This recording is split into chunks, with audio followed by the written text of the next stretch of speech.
జ్ఞానుల స్థిరత్వం గురించి ఈరోజు క్లుప్తంగా తెలుసుకుందాం. ఇది చూడండి, బుద్ధుడు ఆయన 500 మంది భిక్షువుల జీవితంలో జరిగిన ఒక సంఘటన.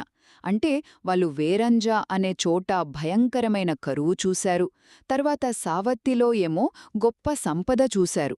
అయినా సరే జ్ఞానులైన ఆ భిక్షువులు ఎలా స్థిరంగా ఉన్నారో, అజ్ఞానులు ఎలా ఉంటారో ఆ తేడాని ఈ కథ చూపిస్తుంది. మొదటిది, ఆ వేరాంజా కరువు టైంలో పిలిచిన బ్రాహ్మణుడు సరిగ్గా పట్టించుకోకపోయినా చివరికి గుర్రాలకు పెట్టే అంత నాసిరకం ధాన్యం తినాల్సి వచ్చిన ఆ భిక్షువులు ఏమాత్రం అస్సలు కలత చెందలేదు. ప్రశాంతంగా ఒకరితో ఒకరు సామరస్యంగా ఉండిపోయారు. తరువాత సావత్తికొచ్చాక పరిస్థితి మొత్తం మారిపోయింది.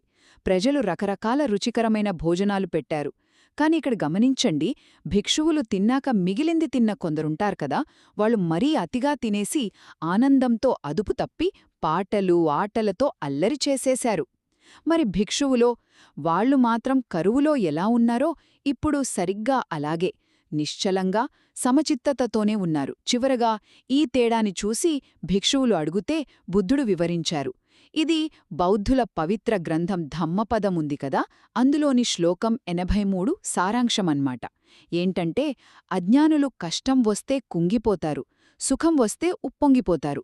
అదే జ్ఞానులు సుఖదుఖాలు రెండింటిలోనూ చలించరు, ఎప్పుడూ ఒకేలా ఉంటారు. వాళ్ళు ఇంద్రియ సుఖాల కోసం వెంపర్లాడరు, దేనికీ అతుక్కుపోరు. అందుకే బయట పరిస్థితులు మంచివైనా చెడ్డవైనా నిజమైన జ్ఞానమనేది లోపలి స్థిరత్వంలో, ఆ సమచిత్తతలోనే ఉంటుందని ఈ కథ మనకు చెబుతోంది.